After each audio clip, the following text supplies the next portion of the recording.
찾아볼 수가 없었습니다. 대개 이 온양행궁에 행차한 왕은 짧게는 일주일에서부터 길게는 2달 이상 머물게 되는데 그동안 이 행궁에서 왕은 어떤 생활을 했을까요? 온양행궁에서 단지 온천욕을 하며 질병 치료에만 전념했던 것은 아니었습니다. 서울에서 온양행궁까지 가는 길은 머나먼 일정이었다. 요즘은 뭐 한 2-3시간이면 가지만 그때는 3박 4일 걸렸는데요. 과천에서 하루를 잡니다. 그리고 이제 수원까지 와서 하루를 자고요. 그 다음에 직산에 와서 또 하루를 자고 마지막 날 이제 천안을 거쳐서 온양으로 가게 그렇게 돼 있습니다. 코스가 요 코스입니다.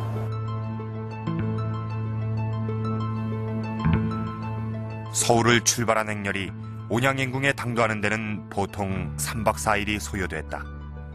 온양행궁은 대부분의 왕이 서울을 떠나 가장 멀리까지 행차한 경우에 해당한다.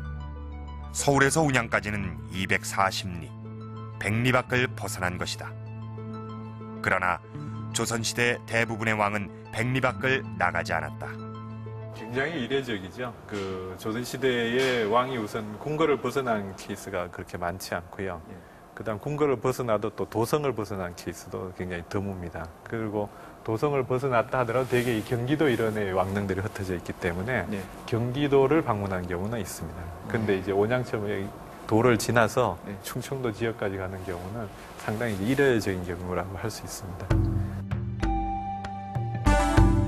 조선시대 왕의 행차는 대부분이 선왕의 능을 방문하는 경우였다. 왕릉은 경기도 일원에 흩어져 있기 때문에 왕의 행차는 백리 안, 그러니까 경기도 일대에서 이루어졌을 뿐이다. 강력한 왕권으로 왕이 곧 정부였던 조선에서 왕의 행차엔 대규모의 군대와 인력이 동원됐다. 사도세자의 행차에도 군사가 800명, 이 밖에 수행 인원만 해도 560여 명에 이른다. 행차를 구경하러 오는 인파도 많아 왕의 행차는 왕의 권위를 과시하는 최대 행사였다. 1795년에 정조가 화성의 행차할 때입니다. 이때 규모를 보면 그 중앙관서의 관원 및 병력들이 대거 동원되는데요. 그 행렬에 나타난 인원이 1200명, 또 말이 한 800필 정도 동원이 되고요.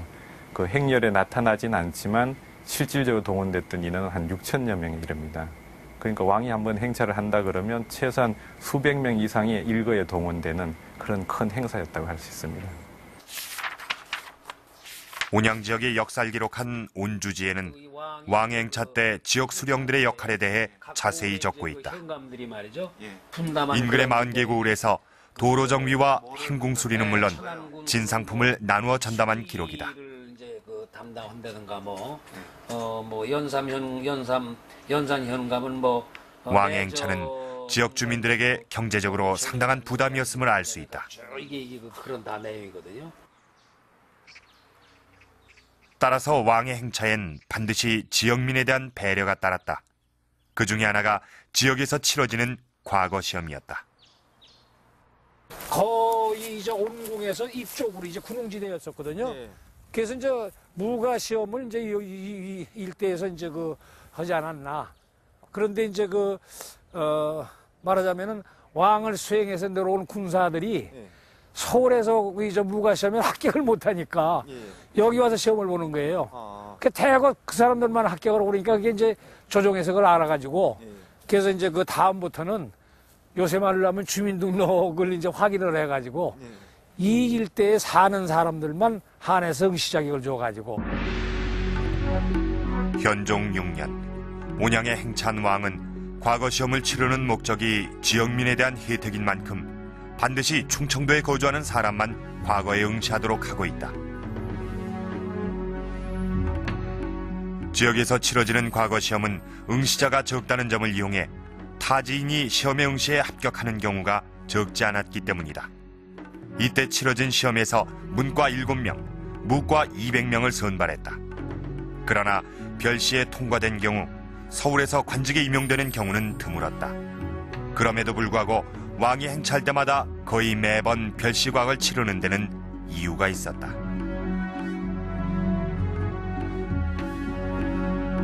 일단 국왕은 일반 백성들과 접촉이 차단되어 있는 존재이기 때문에 일반 백성들과 접촉하는 그런 경우에 있어서는 자기 자신이 성군이라는 성인이라는 그런 이미지를 백성들에게 심어주기 위해서 많은 노력을 하는데 그 중에 하나가 그 지역민에 한해서만 이제 과거를 보게 하는 특별 과거를 실시하는 것이고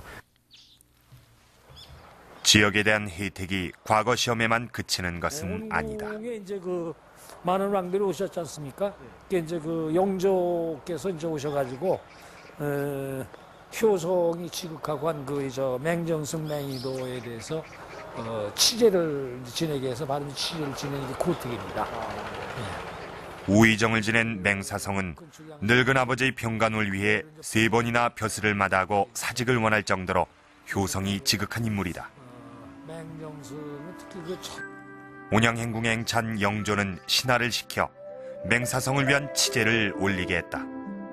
이렇게 행궁의 행찬 왕들은 모두가 효자 효부에게 상을 내리고 덕을 치하했다. 그리고 지역의 70세 이상 노인에게 관직을 주고 음식물을 베풀었다는 기록이 있다. 질병 치료에만 머무르지 않고 이렇게 지역 주민에게 관심을 보인 데는 이유가 있다. 현종 12년 대사원 조복양은 온양행차의 뜻을 현종에게 아뢰는 기록이 있는데 행차는 그 뜻이 백성을 살피는 데 있음을 강조하고 있다. 조선시대 국왕은 또 거기에 대응하는 그런 보상 조치를 취했습니다. 그래서 우선 왕이 직접 백성들을 만나서 민원 사항을 청취하고 자신의 정책이 어떻게 민의 생활에 이제 구현되는지 그런 걸 확인하는 기회를 활용하고요. 또 국가에 바치는 조세라든지 또는 부채 이런 것을 탕감해주는 그런 조치도 있었습니다. 왕의 온천이 있었던 온양행궁. 질병 치료를 위한 휴식궁이었던 온양행궁은 지역에서 왕의 생활을 엿볼 수 있는 역사의 산실이었다. 왕이 궁궐 밖으로 행차하는 것을 행행이라고 합니다. 백성의 입장에서 보면 이 왕의 행차는 좋은 복을 입을 수 있다는 그런 뜻이 숨어 있습니다. 그러나 실제로 왕의 행차는 백성들에게, 특히 지역 주민들에게는 적지 않은 피해를 주었습니다. 그래서 지역 주민들만을 위한 과거를 실시하기도 하고 또 효행상을 주는 등 각종 혜택을 주었던 것입니다. 이 우리나라 궁궐들 가운데에서 유일하게 왕의 목욕 전용 건물이었던 온양행궁. 이 다행스럽게도 정조가 아버지 사도세자를 기리기 위해서 남긴 이 한 장의 지도와 또 온궁 사실을 통해서 우리는 온양행궁의 모습을 확인할 수가 있었고 또 당시의 모습을 복원할 수가 있었던 것입니다. 국정으로 인한 과도한 스트레스 때문에 질병이 많았던 조선의 왕들, 또 그 왕의 질병을 치료하기 위해 만들었던 온양행궁은 조선의 휴식궁이었습니다. 그리고 왕이 휴식과 치료를 하며 머무는 동안 이 온양행궁은 국정을 보던 또 하나의 궁궐이었던 것입니다.